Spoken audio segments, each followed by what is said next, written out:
أشرقت نفسي بنور من فؤادي حينما رددت يا رب العباد وانتشت روحي وصار الدمع.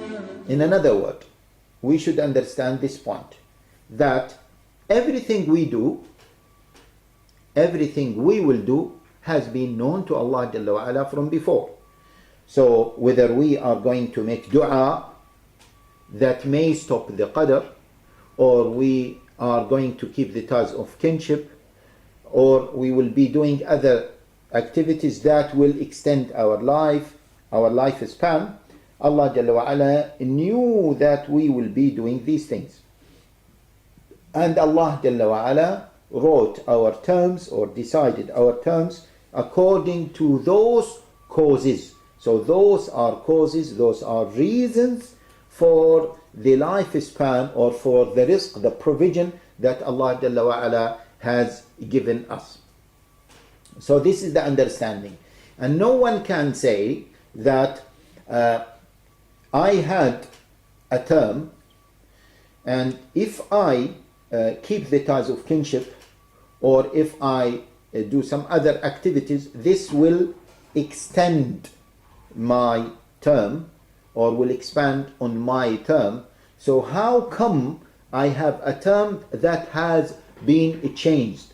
And the Prophet ﷺ says to Habiba, لَقَدْ سَأَلْتِ اللَّهَ أَجَالًا مَضْرُوبًا, you have asked Allah Jalla wa Ala to change fixed terms. So how can you ask Allah Jalla wa Ala to change those fixed terms? We say that, see, no one knew his term. So no one can say, I had this term, I will live this amount of years, this amount of time. No one can say this because you don't know it. So you don't know what term has been allocated for you. And you need to remember, we need to remember that Allah Jalla wa Ala knew what you will be doing, and Allah Jalla wa Ala wrote your term accordingly.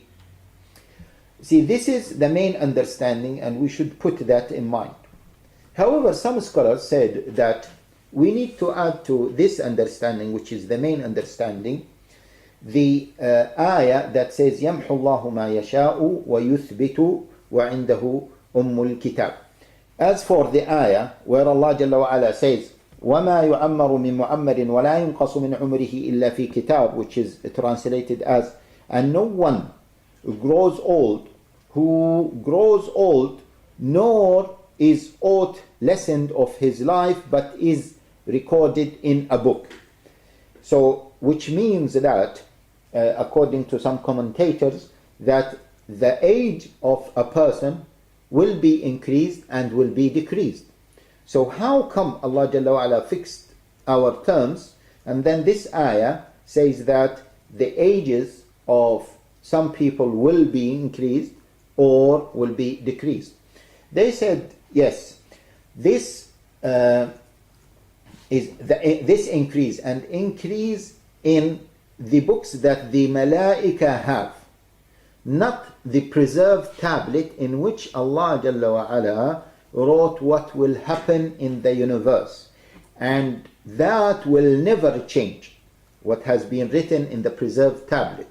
Because what has been written in the preserved tablet is what Allah Jalla wa Ala knew and what Allah Jalla wa Ala decreed, and that cannot be changed, as Allah Jalla wa Ala confirmed in the Quran. But what has been given to malaika, and that what has been told to malaika, that can be changed. And even these changes that have been given to malaika has been already, those changes have been already recorded in the preserved tablet. So, for example, the malaika might have been told that this person will live for 60 years. But Allah Jalla wa Ala wrote in the preserved tablet that this person will keep the ties of the kinship, so his age or his lifespan will be extended to 70. So Allah Jalla wa Ala already knew this, and Allah Jalla wa Ala already decreed this, and Allah Jalla wa Ala as well already wrote this. So, but Allah Jalla wa Ala did not inform the Malaika about this. So the Malaika knew that this person will live just for 60 years. Then Allah Jalla wa Ala told them, no, this person will live 80 years because this person will keep the ties of the kinship. So here, his age in the eyes of the Malaika, of the angels, have been their ages have been changed, either decreased or increased, and that is in their knowledge only, not in the knowledge of Allah Jalla wa Ala, and not in the preserved tablet. I hope that this explanation is clear. Now, what is in the preserved tablet will never change at all.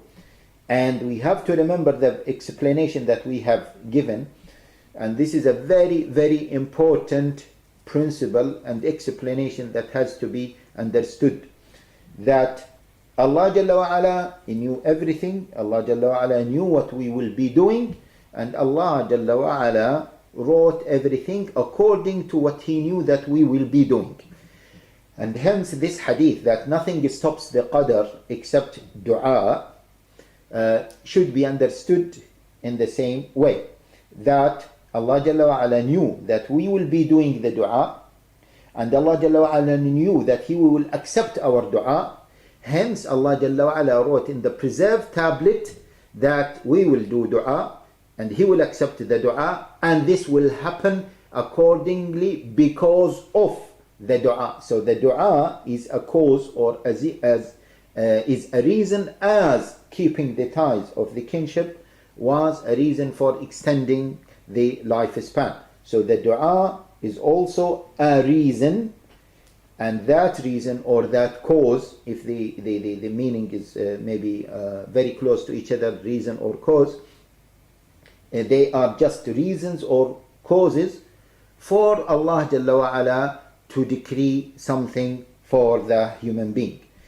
And those reasons have been created by Allah and have been known by Allah. So no one could say that, oh, hadn't I have done those causes, then what would happen to me? We say, hadn't you have done those causes, don't say that you will be doing them without the knowledge of Allah Jalla wa Ala or outside the will of Allah Jalla wa Ala, because Allah Jalla wa Ala knew whether you will be doing them or you will not be doing them, and Allah Jalla wa Ala is the one who has given you the ability to do them, and Allah Jalla wa Ala is the one who will deprive you from the ability to do them. So no one can use this against the understanding, the proper understanding of qadr, and that Allah Jalla wa Ala decreed everything, Allah Jalla wa Ala knew everything, Allah Jalla wa Ala wrote everything in the preserved tablet, and nothing will change. And this is the meaning of يَمْحُ اللَّهُ مَا يَشَاءُ وَيُثْبِتُ وَعِنْدَهُ أُمُّ الْكِتَابِ. The translation of this ayah, لِكُلِّ أَجَلٍ كِتَابٍ يَمْحُ اللَّهُ مَا يَشَاءُ وَيُثْبِتُ وَعِنْدَهُ أُمُّ الْكِتَابِ. For each period is an appointed writing, and Allah Jalla wa Ala blots out what He wills or He confirms it, and with Him is the mother of the book. So here Allah Jalla wa Ala blots out what He wills, what He wants, or Allah Jalla wa Ala confirms that. So this, where does Allah Jalla wa Ala blot it out, or where Allah Jalla wa Ala confirms it? Allah Jalla wa Ala blots it out from what has been given to the angels, and Allah Jalla wa Ala confirms it with what has been given to the angels, not in the preserved tablet, because in the preserved tablet it does not change, because it confirms, or the preserved tablet includes what Allah Jalla wa Ala has written in it, which what Allah Jalla wa Ala knew, what will happen, what He will do, and Allah Jalla wa Ala wrote that by His hand Jalla wa Ala, so that will never be changed.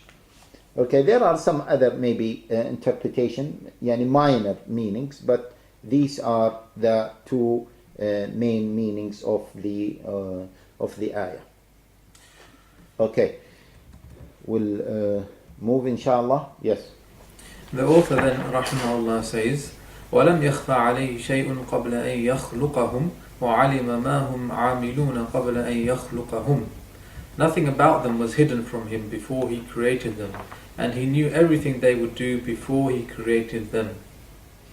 Yeah, this is just again another way to rephrase what has happened, what has been said by the author. That Allah Jalla wa Ala basically knew everything. Allah Jalla wa Ala knew everything before He has created human beings. Nothing is hidden from Him Jalla wa Ala. Nothing was hidden from Him Jalla wa Ala. And as the commentator said here, that Allah Jalla wa Ala knows what has happened, and Allah Jalla wa Ala know what will happen, and Allah Jalla wa Ala knows what will happen, and Allah Jalla wa Ala knew what did not happen had it happened, how it would happen. So what does that mean? Allah Jalla wa Ala knew that this thing that did not happen and will not happen, Allah Jalla wa Ala knew that if He wills that this thing will happen, how it will happen. Now this is not just philosophy or maybe just a statement for maybe made for making up things. No. If you remember, brothers and sisters, we said that the qadr stops the dua.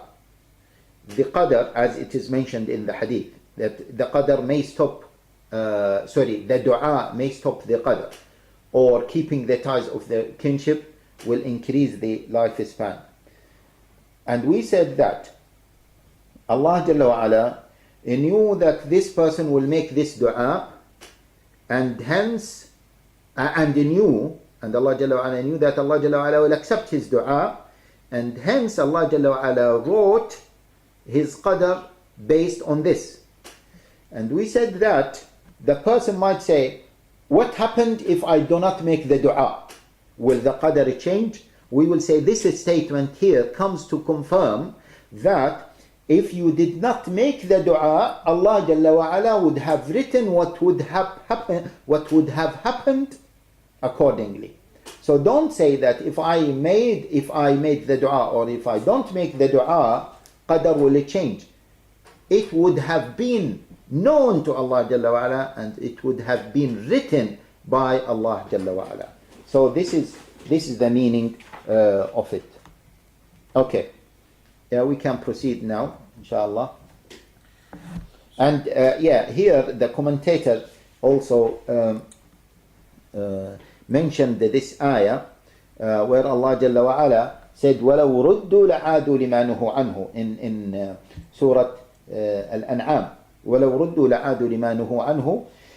Had they been returned to this dunya, Allah Jalla wa Ala knew that they will do this. Okay, had they been returned to this dunya, they would do this. Yeah? And the other ayah, which is وَلَوْ عَلِمَ اللَّهُ فِيهِمْ خَيْرًا لَأَسْمَعَهُم وَلَوْ أَسْمَعَهُم لَتَوَلَّوْا وَهُمْ مُعْرِضُونَ. The translation of this, if Allah found in them any good, He would have indeed made them listen to the guidance. And as it is, if He had made them listen, they would have turned back and declined the faith. What does that mean? Why I wanted to mention those two ayat? I want to mention those two ayat because they are, subhanAllah, very profound, very intellectual ayat.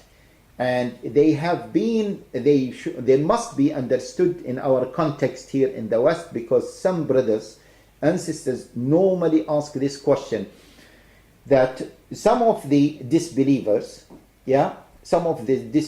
may not have heard about Islam. So how can they will be punished? How are they going to be punished? And they did not hear about Islam. They haven't heard anything about Islam. Or maybe they have heard about Islam in a very distorted way that maybe push them away from Islam. We say, yeah, brothers and sisters, we have to be careful. Allah Jalla wa Ala is just.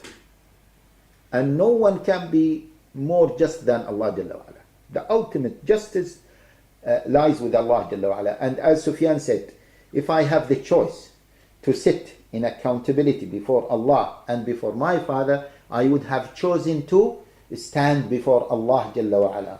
So He will hold me accountable and not my father, because Allah Jalla wa Ala is so merciful to me, or Allah Jalla wa Ala is more merciful to me than my father. So Allah Jalla wa Ala will not punish some people because He likes to punish them. And Allah Jalla wa Ala confirmed this in the Quran, that Allah Jalla wa Ala does not enjoy punishing people. Allah Jalla wa Ala is not getting anything from punishing people. But those people who disbelieved in Allah Jalla wa Ala, and what is their ruling in the Akhirah? Some scholars said that Allah Jalla wa Ala will create for them another test. And Allah Jalla wa Ala will not punish them unless Allah Jalla wa Ala tests them again. Either test them in Arasat Yawm al-Qiyamah, during the day of resurrection, by another test.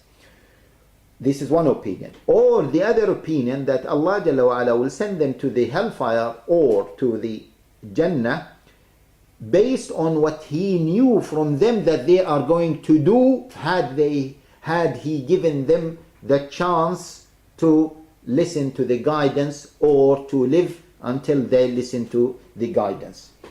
So Allah Jalla wa Ala knew what those people would do if they were to receive the clear guidance or the message.